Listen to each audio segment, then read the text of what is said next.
क्या आप भी किसी ऐसे स्कूल या कॉलेज से पढ़े हैं जहां पर कभी भी आपको फाइनेंशियल एजुकेशन नहीं मिली है?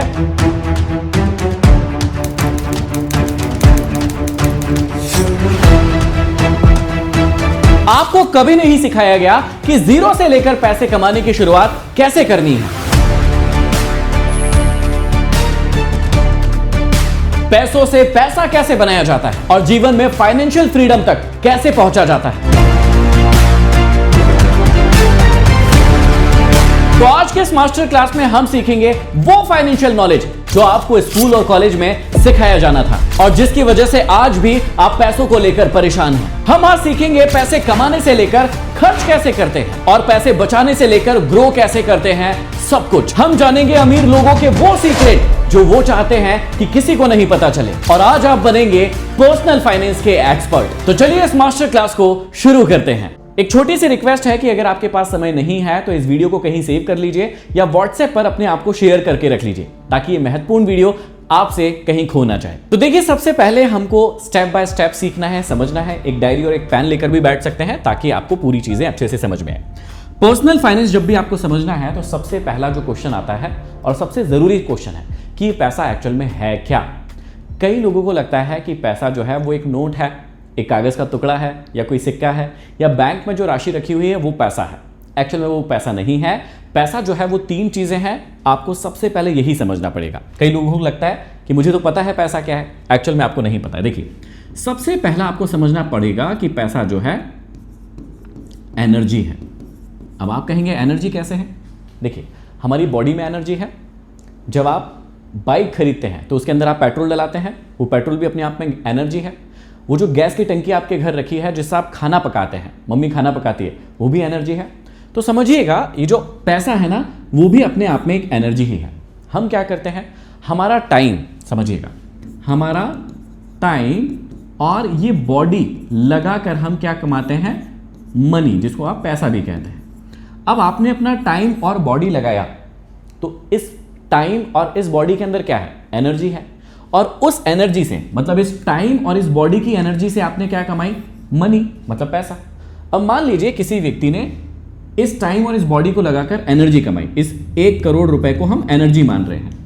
अब ये 1 करोड़ उसी गैस में टंकी के समान हो जाएगा या उसी पेट्रोल जो टंकी होती है बाइक में, उसके अंदर पेट्रोल होता है, तो वो जो एनर्जी है वो सेम एनर्जी है इस 1 करोड़ रुपए में भी, या 2 करोड़, 5 करोड़, 10 करोड़, 10 लाख, 20 लाख, 50 लाख, ये सेम वही एनर्जी है।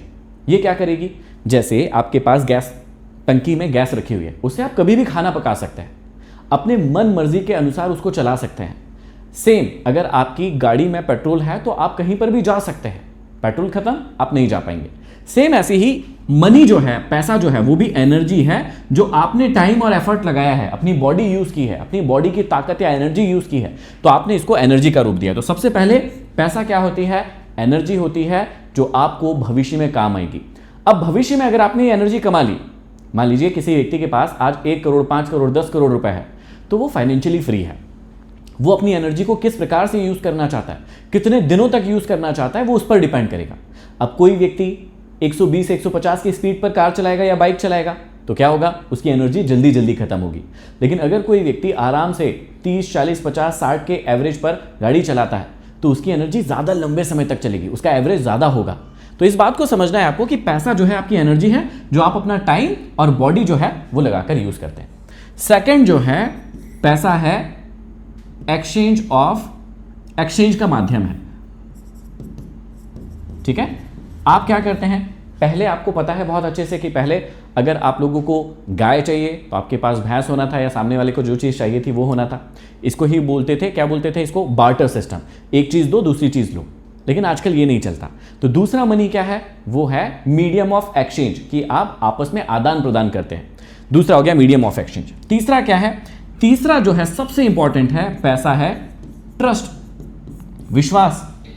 अगर आपकी बैंक ने कहा है कि ये 500 का नोट है और ये चलेगा, सिर्फ इसलिए आप उस कागज के टुकड़े को इतना वैल्यू दे रहे हैं, कल को मोदी जी आए और कहें कि भैया अब 2000 का नोट नहीं चलेगा या पुराने 500 के नोट नहीं चलेंगे, उसकी जगह नए आएंगे, तो क्या आपके लिए वो 2000 या 500 का नोट काम किया था? नहीं किया था। आप भागे भागे फिर रहे थे बैंक की तरफ। क्यों? क्योंकि अब आपका ट्रस्ट खो चुका है। तो जब तक सेंट्रल बैंक या फिर सरकार आपको कहती है कि भैया ये नोट काम का है तब तक वो काम का है, अगर वो कह देती है कि नहीं काम का है तो नहीं काम का है। तो ये एक्चुअल में कागज का टुकड़ा क्या है? ये कागज का टुकड़ा एक्चुअल में ट्रस्ट है, और ये ट्रस्ट ही मनी बनती है, नहीं तो इस कागज के टुकड़े की क्या वैल्यू है? तो सबसे पहले आपको समझ में आया होगा कि ये पैसा एक्चुअल में क्या है। वो एनर्जी है जो अपना टाइम और बॉडी लगाकर कमाते हैं। ये जो exchange of medium of exchange है, इससे हम आदान प्रदान करते हैं। मुझे कुछ चीज चाहिए तो मैं किसी को दूंगा, किसी और को चीज चाहिए मुझसे ले सकता है। और तीसरा सबसे इंपॉर्टेंट चीज है ट्रस्ट है। भरोसे के बिना पैसा काम नहीं करता है। अब सबसे महत्वपूर्ण क्वेश्चन आता है दूसरा कि भैया ये पैसा आता कहां से है और कोई भी व्यक्ति जो है वो पैसा कमाता कैसा है। देखिए सिंपल सी बात समझिएगा कि सबसे पहले आपको पैसे को समझने के लिए सेंट्रल बैंक जो होती है, जैसे हमारे इंडिया में क्या है वो है आरबीआई, इसको समझना पड़ेगा। आरबीआई जो है वो पैसा प्रिंट करती है सरकार की मदद से, और आरबीआई जो है वो सबसे पहले अपने नियर जो बैंक होती है, जो उनके अंडर में बैंक काम करती है, उन बैंकों तक इस पैसे को पहुंचाता है। सोचकर देखिए सबसे पहली बार पैसा लोगों के हाथों में कैसा आया होगा? क्या आरबीआई ने या किसी रिजर्व बैंक ने सीधा हमारे हाथों में पैसा दे दिया होगा? बिल्कुल भी नहीं, ऐसा नहीं हुआ होगा। पहले क्या हुआ होगा कि भाई सेंट्रल बैंक ने पैसे छापे होंगे, और छापने के बाद उन्होंने अपनी बैंक्स को दिया होगा जो उनके अंडर में काम करती है, और उन बैंक्स ने लोन के रूप में, आरबीआई ने उनको लोन के रूप में दिया होगा, और फिर इस लोन को लोगों के बीच में जो है, लोगों के बीच में या बड़े लोगों के बीच में लोन के रूप में उन बैंकों ने पैसे को प्रोवाइड किया होगा। और फिर क्या हुआ होगा? काम चालू हुआ। अब मान लीजिए कोई फैक्ट्री खुली है, तो फैक्ट्री में वर्कर ने क्या किया? काम। जैसे ही काम किया तो उसको सैलरी मिली। वो सैलरी कहां से आई? जो सेंट्रल बैंक ने पैसा अपनी बैंक्स को दिया था, उन बैंक्स ने बड़े लोगों को दिया, और उन बड़े लोगों ने अपने अंडर में जो लोग काम कर रहे थे उनको पैसा दिया होगा। तो सबसे मेन चीज ये पैसा आता कहां से है, इसका रोटेशन क्या होता है? भाई सेंट्रल बैंक पैसा छापेगी, सेंट्रल बैंक से पहले बैंक्स में आएगा, बैंक से बड़े लोगों के पास आता है पैसा, बड़े लोग जो है छोटे लोगों में उसको वितरित करते हैं। आजकल डायरेक्ट भी छोटे लोगों तक चले जाता है, पर्सनल लोन ले लेते हैं, कार लोन ले लेते हैं, हाउस लोन ले लेते हैं, तो ये पैसा वहां से आ जाता है। तो पैसा मेनली कहां से आता है आपको समझ में आया। लेकिन अब मेन चीज है कि कोई इंसान पैसा कमाता कैसे है, आप कैसे पैसे कमाएंगे। देखिए इसके मेनली क्या सोर्सेस होते हैं। इसका सबसे बड़ा जो सोर्स है वो है वैल्यू सिस्टम। इस समाज में हर एक व्यक्ति को किसी ना किसी चीज की जरूरत पड़ती है। देखिए मुझे आज दूध की जरूरत है, गेहूं की जरूरत है, बाकी सारी चीजों की जरूरत है, आपको नॉलेज की जरूरत है, तो मैं आपके पास आऊंगा, आप नॉलेज लेने के लिए हो सकता है मेरे पास है। तो हर एक व्यक्ति को किसी ना किसी चीज की जरूरत होती है। उस जरूरत को पूरा करने के लिए कोई ना कोई व्यक्ति वैल्यू देता है। अब जरूरत क्या हो गई? उसकी नीड हो गई, कोई ना कोई प्रॉब्लम हो गई, है ना। तो नीड या प्रॉब्लम हो गई। इस नीड या प्रॉब्लम को व्यक्ति क्या करना चाहता है? सॉल्व करना चाहता है। जैसे मान लीजिए मैं आपको इस डिजिटल बोर्ड पर पढ़ा रहा हूं, इंटरनेट का माध्यम है, मैं घर बैठे पढ़ाना चाहता था, तो मैंने ये डिजिटल बोर्ड लिया। मेरी प्रॉब्लम क्या थी कि भाई मैं घर बैठे बैठे पढ़ाना चाहता हूं, इसके लिए कोई सोल्यूशन है? तो इस कंपनी ने कहा कि भाई हमारे पास सोल्यूशन है, आप घर बैठ के डिजिटल बोर्ड लीजिए, एक डिजिटल पेन लीजिए और बढ़िया आप घर बैठे पढ़ा सकते हैं। ये कैमरा वाली कंपनी ने क्या किया? इसने कहा कि भैया मैं ऐसा कैमरा बना के दूंगा कि आप एक वायर लगाइए, आपका वीडियो रिकॉर्ड हो जाएगा, कोई दिक्कत वाली बात नहीं है। मैंने कहा आवाज अच्छी नहीं आती। ये माइक वाली कंपनी जो, इसने क्या कहा कि सर वायरलेस माइक देंगे, लोगों को दिखेगा भी नहीं, बहुत आसान है रिकॉर्ड करना, इससे आप आवाज रिकॉर्ड कर लीजिए। तो इन तीनों ही लोगों ने मेरी पढ़ाने की जो प्रॉब्लम थी, ऑनलाइन पढ़ाने की प्रॉब्लम थी, उसको सॉल्व किया। तो कोई ना कोई प्रॉब्लम या किसी ना किसी प्रकार की नीड हमेशा क्या होता है, समाज में होती ही है। जो भी व्यक्ति इस नीड या प्रॉब्लम को कंप्लीट करता है, ये पैसा जो है उसी के पास चला जाता है। और ये किस रूप में करता है? वैल्यू के रूप में। हमें समाज को क्या देना होता है? वैल्यू देना होता है। वैल्यू कैसे देंगे? आपको किसी ना किसी प्रकार की कोई ना कोई स्किल आना चाहिए। अब मैं जैसे लगभग 12-15 साल हो गए मुझे टीचिंग करते हुए, पढ़ाता हूं, है ना।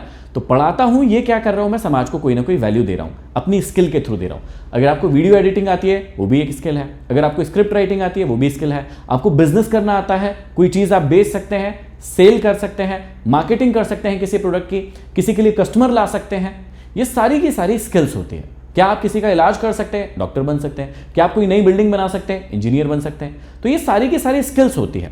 तो स्किल से हम क्या करते हैं? समाज में वैल्यू प्रोवाइड करते हैं। वैल्यू प्रोवाइड करके हम किसी की नीड या किसी प्रॉब्लम को सॉल्व करते हैं। और जब भी हम किसी की नीड या प्रॉब्लम को सॉल्व करेंगे, हमारे पास पैसा आता है। अब पैसा कैसे आता है? मेनली 3 अलग अलग तरीके होते हैं पैसा आने के। पहला क्या होता है? पहला होता है एक्टिव इनकम।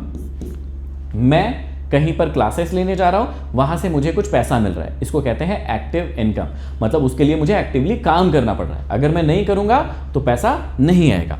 सेकंड क्या होगा? सेकंड सोर्स होता है पैसिव इनकम। इसका मतलब क्या होता है कि मुझे एफर्ट लगाने की जरूरत नहीं पड़ रही है, एक बार मैंने काम किया और वहां से अपने आप हर महीने या हर साल पैसा आ रहा है। इसको बोलते हैं source of income, passive income. तीसरी इनकम का सोर्स होता है, एक और होता है, वो होती है साइड इनकम। साइड इनकम का मतलब क्या होता है? मैंने दिन भर किसी स्कूल में टीचिंग कर ली और शाम को घर पे आके अपनी कोचिंग क्लास चला ली, तो स्कूल से जो इनकम हुई वो मेरी मेन इनकम है, उसको मैं क्या कहूंगा? Active income. और घर पर आकर और पैसा कमा लिया कोचिंग क्लास लेकर, इसको क्या कहूंगा? Side income. ये जो दोनों जगह से मैं पैसा कमा रहा था, इसको मैंने कहां लगा दिया? मान लीजिए मैंने गोल्ड में लगा दिया, अब गोल्ड से मुझे रिटर्न मिल रहा है, ये मेरा कौन सा इनकम हो गया? पैसिव इनकम हो गया, कि मुझे उसके लिए और एफर्ट नहीं लगाने पड़ रहे हैं, वहीं से मेरी कमाई शुरू हो रही है। अब आज आपकी सबसे बड़ी समस्या क्या है? वो है कि भैया पैसे कमाए कैसे जाते हैं, ये बात आपको समझ नहीं आ रही है। देखिए, कई लोग क्या होते हैं, सीधा आजकल पैसिव इनकम के चक्कर में पड़े हुए हैं कि मैं स्टॉक मार्केट सीख लूंगा, क्रिप्टो मार्केट सीख लूंगा, गोल्ड सिल्वर सीख लूंगा, कोई इन्वेस्टमेंट आ जाएगा मेरे पास, और मेरे पास ना 1 लाख रुपए रखे हैं और उसी से ना मेरे घर पे 2-4 हज़ार, 5 हज़ार, 10 हज़ार की इनकम आना शुरू हो जाएगी। जबकि आपको लाइफ में एक चीज, अगर आपको फाइनेंशियली फ्री बनना है या फिर फाइनेंशियल एजुकेशन लेनी है, तो आपको सबसे पहले इस बात को समझना पड़ेगा कि आपको अपनी स्किल से कहीं ना कहीं से एक्टिव इनकम करना सीखना ही पड़ेगा।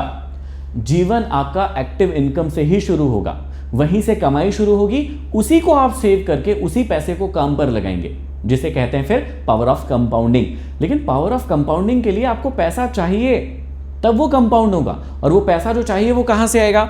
वो आएगा आपकी एक्टिव इनकम से। एक्टिव इनकम मतलब आपकी स्किल, और स्किल से आप क्या प्रोवाइड करेंगे? अभी मैंने थोड़ी देर पहले आपको समझाया, वैल्यू। लेकिन पता नहीं भारत के कई हजारों लाखों बच्चों को ये बात समझ में नहीं आ रही है, पता नहीं क्यों नहीं आ रही है, और इसीलिए वो ऐसे ट्रैप में फंस जाते हैं जहां पर उनका पैसा डूब जाता है और बाद में फिर समझ में आता है जब उनके पास कुछ नहीं बचता है। तो आपको इस बात को समझना है कि कहीं ना कहीं से कोई ना कोई स्किल आपको डेवलप करना पड़ेगा, जिससे समाज में आप वैल्यू दे पाएंगे। उस वैल्यू के कारण कोई व्यक्ति फिर आपको अपनी जेब से पैसा निकाल कर देगा। तीसरा और महत्वपूर्ण स्टेप आता है, वो क्या है कि ये पैसा जाता कहां है। फिर अगर कोई व्यक्ति पैसा कमा लेता है तो इसके बाद ये पैसा कहां जाता है? तो मेनली ये 3 जगहों पर जाता है। सबसे पहली जो चीज होती है उसको कहते हैं हम नीड। नीड का मतलब क्या होता है?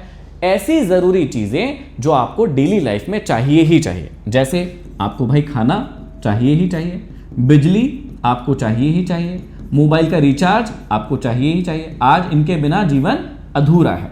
तो सबसे पहले जब भी आप पैसा कमाएंगे, आपका जो पैसा है वो जाता है कहां पर? नीड में। सेकंड नंबर पर आपका पैसा जाता है वांट में। ये वांट क्या होती है?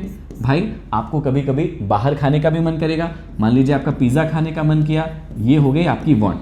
कभी कभी आपको बाहर मूवी देखने का भी मन करेगा, ये हो गई आपकी वांट। कभी कभी आपको आईफोन लेने का भी मन करेगा, नॉर्मल फोन से भी काम चल सकता था, लेकिन नहीं, आपको और एक्स्ट्रा चाहिए, तो ये हो गई आपकी वांट। तो यहां पर पैसा जाता है।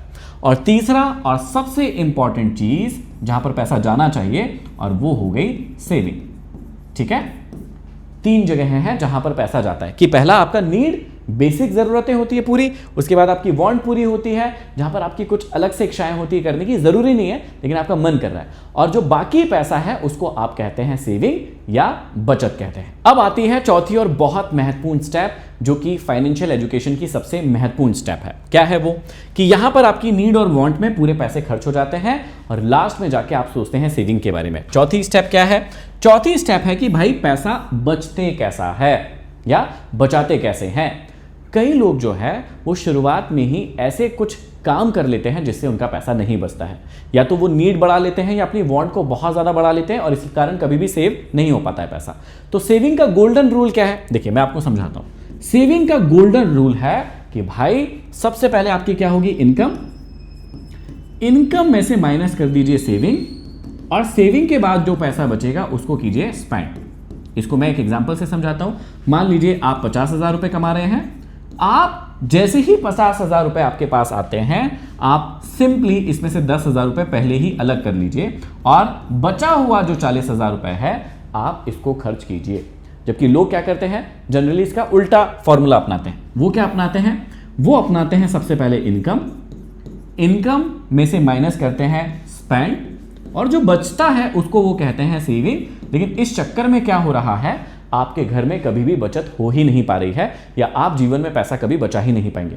तो अगर आप पैसा कमा रहे हैं या पैसे कमाने की शुरुआत कर रहे हैं, तो आपको इस फॉर्मूले को हमेशा याद रखना है। इस फॉर्मूले को कभी भी इस्तेमाल नहीं करना है, इस फॉर्मूले को इस्तेमाल करना है ताकि आपके जीवन में शुरुआत से ही आपको बचत की आदत पड़ जाए। एक और फॉर्मूला बताता हूं, देखिए एक और फॉर्मूला क्या है, ये जो सेविंग है इसको आप ऑटोमेट कर दीजिए। ऑटोमेट क्यों कर दीजिए?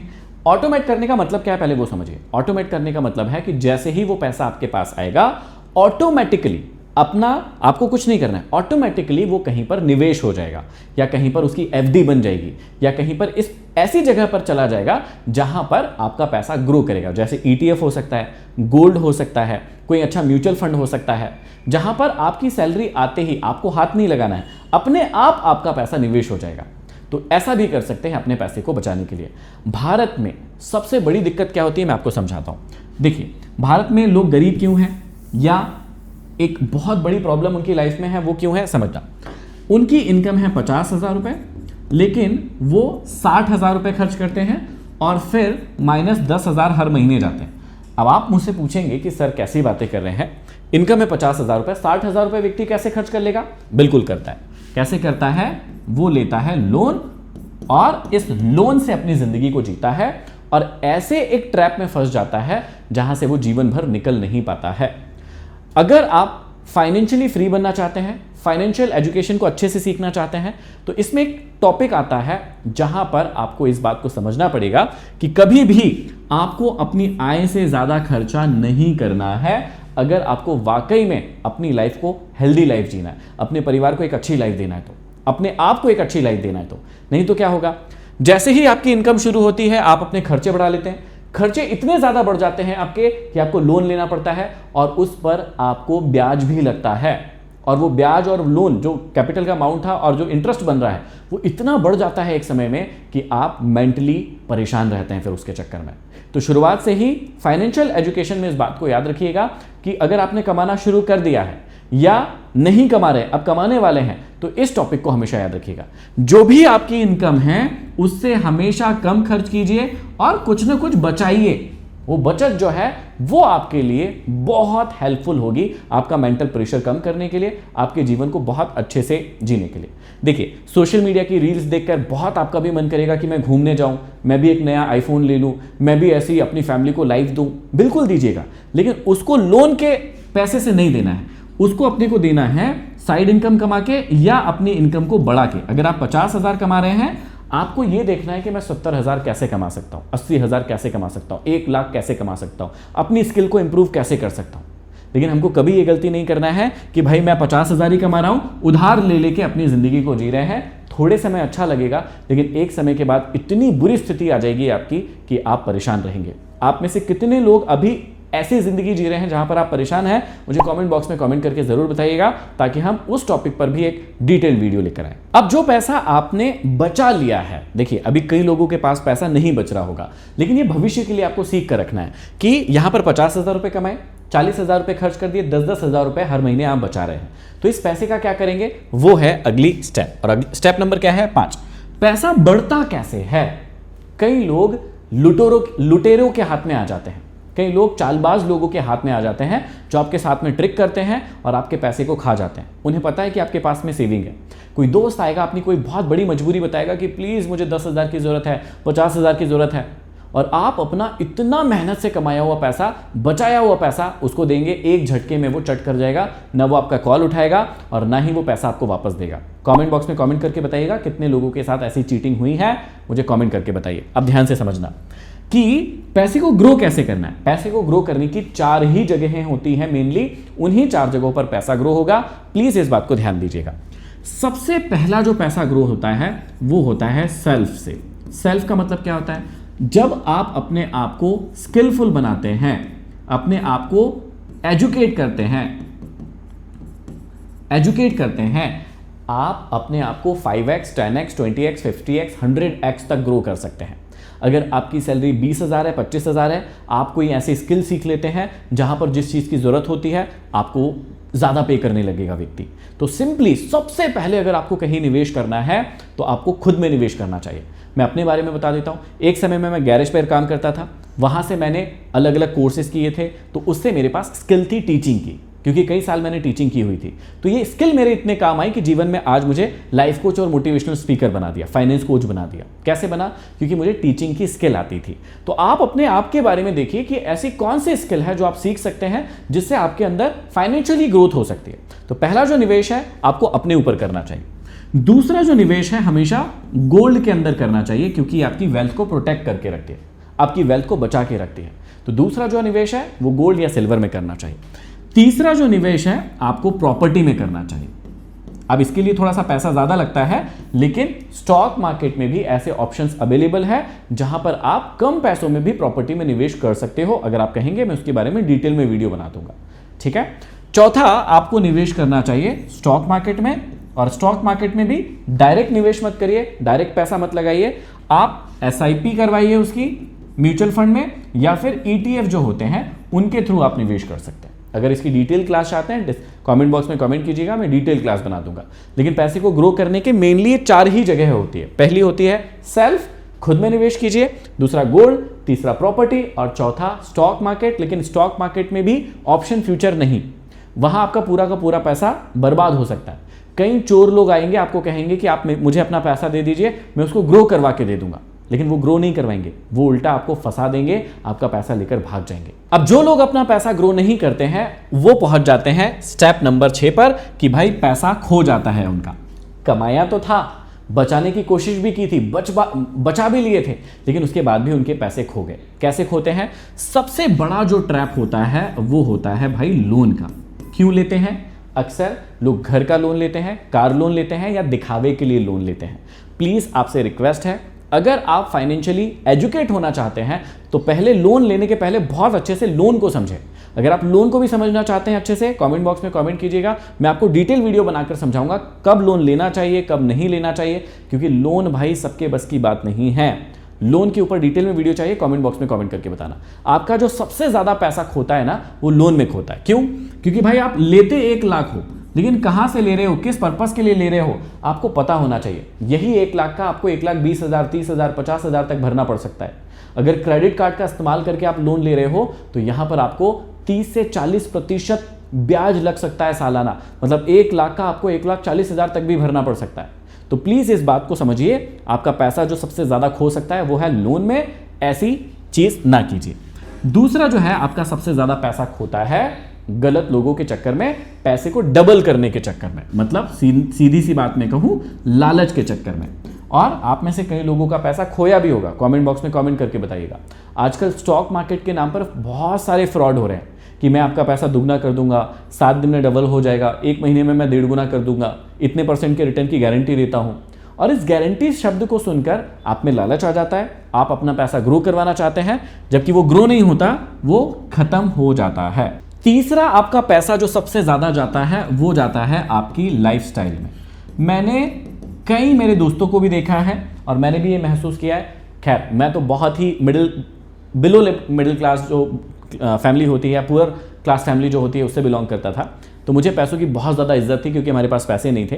लेकिन मैंने ऐसे कई लोगों को देखा है जो ऐसी फैमिली से ही उठकर आए हैं, उन्होंने थोड़ा पैसा कमाया है, लेकिन पैसा कमाने के बाद उन्होंने अपनी लाइफस्टाइल को बहुत ज़्यादा चेंज कर लिया।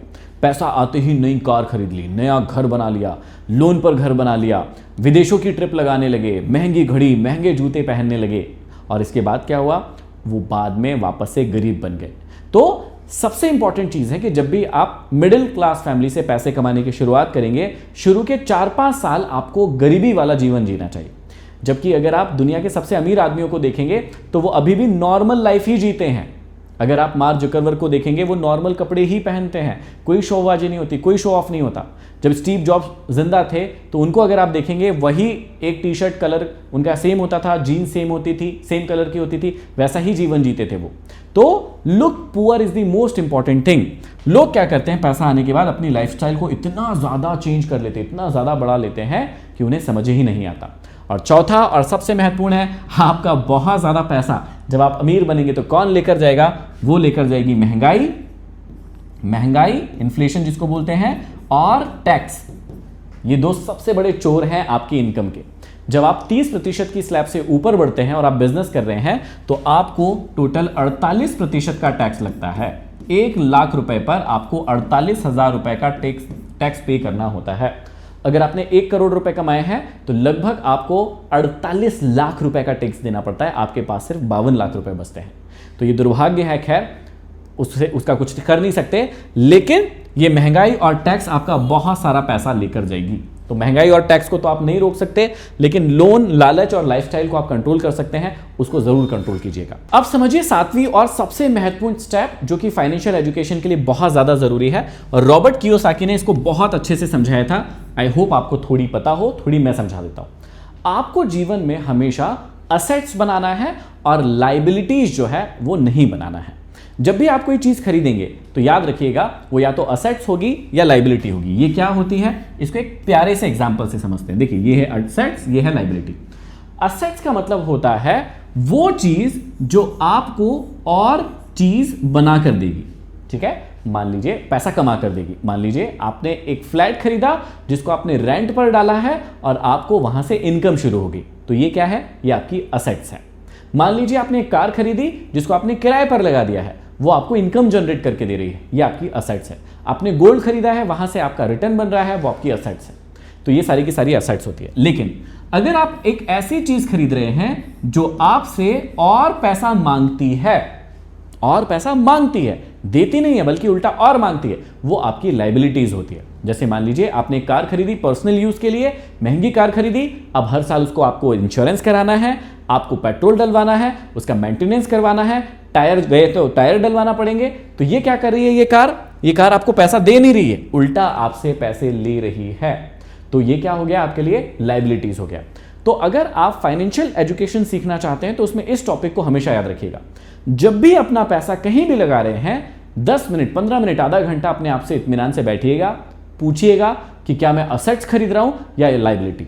अच्छा, छोटे पैसे खर्च कर रहे हैं तब तो कोई दिक्कत वाली बात नहीं है, लेकिन अगर आप 50,000, 1 लाख, 2 लाख, 5 लाख, 10 लाख बड़ी रकम को अगर खर्च करते हैं तो प्लीज अपने आप से ये जरूर पूछिएगा कि भाई मैं ये पैसा असेट्स खरीदने में लगा रहा हूं या लाइबिलिटीज। और अगर आप एक अच्छे फाइनेंशियल एजुकेटर बनना चाहते हैं, अपने आप को फाइनेंस सिखाना चाहते हैं, तो इस बात को जरूर याद रखिएगा कि शुरू के 5 से 7 साल, अगर आप एक मिडिल क्लास फैमिली से बिलोंग करते हैं तो शुरू के 5 से 7 साल कसम खा लीजिए कि मैं कोई भी लाइबिलिटी नहीं खरीदूंगा जो मेरा पैसा और लेगी, बल्कि मैं जो भी पैसा आएगा उससे शुरू से 5 से 7 साल मैं असेट्स बनाऊंगा, और उस असेट्स से जो रिटर्न आएगा उससे मैं फिर अपने शौक पूरे कर सकता हूं। लेकिन उसके पहले याद रखिएगा प्लीज, क्योंकि आपकी लाइफ खतरनाक बन सकती है, दोनों साइड खतरनाक बन सकती है। क्योंकि मैंने इस फॉर्मूले को अपनाया था। मैंने शुरू के, मुझे याद आ रहा है, 10 या 11 साल अपनी पर्सनल कार नहीं ली थी, जबकि ऐसा नहीं है कि मैं कार नहीं ले सकता था, मैं कार आराम से ले सकता था। लेकिन मैंने क्यों नहीं ली? क्योंकि मैं अपने पैसों को असेट्स बनाने में लगा रहा था, और फिर मैंने इतनी असेट्स बना ली कि मेरे असेट्स ने जो मुझे रिटर्न दी उससे मैंने एक महंगी कार खरीद ली। तो ये जादू होता है, ये कमाल होता है। जब आप असेट्स बिल्ड करते हैं, वो असेट्स आपको रिटर्न देती है, उससे आप जो मन चाहे फिर वो खरीदिए। आपका जो पुराना पैसा है, जो पुरानी एनर्जी है, वो सेफ रहती है। और इसी में आता है सबसे महत्वपूर्ण चैप्टर, सबसे महत्वपूर्ण टॉपिक कि भैया ये फाइनेंशियल फ्रीडम क्या है, ये भी समझा दीजिए। देखिए, फाइनेंशियल फ्रीडम हर व्यक्ति के लिए अलग अलग हो सकता है। मैं कॉमन फाइनेंशियल फ्रीडम की डेफिनेशन बताता हूं, जो एक मिडिल क्लास फैमिली के लिए बहुत बढ़िया डेफिनेशन है, जो मैं अपने लिए भी यूज करता था जब मैं पैसा कमा रहा था। क्या था कि अगर आप किसी भी सिटी में रहते हैं जहां पर आपको लगता है कि आपके फैमिली के सारे खर्चे जो हैं आज की कंडीशन में मिलाकर 50,000 रुपए हैं, तो इसमें आपको गुणा करना है 12 का, क्योंकि 12 महीने होते हैं, और इसमें आपको गुणा करना है 30 का, क्योंकि लगभग हम मान रहे हैं 30 सालों के लिए हम फाइनेंशियल प्लानिंग कर रहे हैं। अगर कोई व्यक्ति इसका गुणा करेंगे तो 12 पंजे 60, 6 तिया 18, ये अमाउंट आता है 1.8 CR। इसको हम मोटा माटी मान लेते हैं 2 करोड़ रुपए के लगभग। अब समझिएगा, अगर आप आज की कंडीशन में 2 करोड़ रुपए कैश में बैठे हैं या आपके पास असेट्स हैं 2 करोड़ रुपए की, इसका मतलब आप फाइनेंशियली फ्री है। अगर आप इस 2 करोड़ रुपए को निवेश करते हैं ऐसी जगह पर जहां आपको रेगुलर रिटर्न मिल रहा है, अब मानते हैं कि हम इस 2 करोड़ रुपए को बैंक में रख देते हैं एफडी में। आजकल कई सारी बैंक्स हो गई हैं जो आपको हर महीने का ब्याज देती है, बहुत अच्छी अच्छी बैंक हो गई है। तो मान लीजिए आपने इस 2 करोड़ रुपए को कहां पर रख दिया, बैंक में रख दिया। अब मरी से मरी हालत में भी हम क्या सोचते हैं कि भैया ये हमको कितना रिटर्न देगी, ये हमको देगी 7 से 8% का रिटर्न दे देगी, चलिए 7% मान लेते हैं।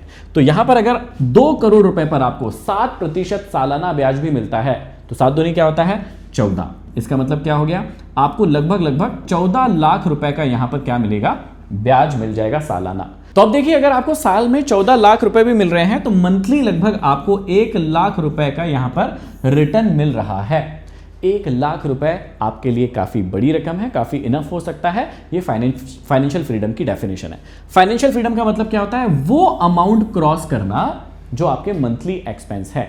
अब बाकी सारी चीजें इसमें अलग होती है क्योंकि आपको घर भी खरीदना है, कार भी खरीदना है, उस हिसाब से अभी मैं आपको प्लानिंग नहीं करके दिखा रहा हूं। फाइनेंशियल फ्रीडम का मेनली मतलब यह है कि आपके जो महीने के खर्च होते हैं वो आपको चिंता करने की जरूरत नहीं पड़े, बहुत अच्छे से वो खर्चे आपके पैसिव इनकम से आ जाए, है ना। और फाइनेंशियल फ्रीडम का मेन मतलब क्या होता है उसको समझिए। फाइनेंशियल फ्रीडम का मेन जो मतलब होता है वो होता है कि आप अभी क्या कर रहे हैं, एक्टिव इनकम कमा रहे हैं, है ना। फाइनेंशियल फ्रीडम का मतलब होता है कि एक समय आपकी लाइफ में ऐसा आ जाए कि आपकी जो पैसिव इनकम है, चलो उसको ऐसे समझते हैं, अभी आप एक्टिव इनकम कमा रहे हैं, आपकी पैसिव इनकम बड़ी हो जाए आपकी एक्टिव इनकम से। इसको कहते हैं फाइनेंशियल फ्रीडम कि भाई अब आपको कमाने की जरूरत नहीं है, आपकी असेट्स, आपकी जो भी कैश पे बैठे हैं या आपके ETF खरीदे हैं, गोल्ड खरीदे हैं या आपके बैंक में पैसे पड़े हैं, वो इतना रिटर्न कमा कर दे रहे हैं कि अब आपको पैसे कमाने की जरूरत नहीं पड़ रही है। और यही है असली फाइनेंशियल फ्रीडम और असली फाइनेंशियल एजुकेशन। आशा करता हूं इस वीडियो में आपको बहुत मजा आया होगा, बहुत अच्छे से आपने सीखा होगा। कमेंट बॉक्स में कमेंट करके बताइएगा कि अगली किस टॉपिक पर आप वीडियो चाहते हैं या किस जानकारी को आप डिटेल में जानना चाहते हैं। चैनल पर नए हैं सब्सक्राइब कर लीजिए और लाइक कीजिएगा इस वीडियो को और अपने दोस्तों तक शेयर भी कीजिएगा ताकि वो भी फाइनेंशियल एजुकेशन ले सके। अगली क्लास में फिर मिलते हैं, तब तक के लिए आप सभी का बहुत बहुत धन्यवाद।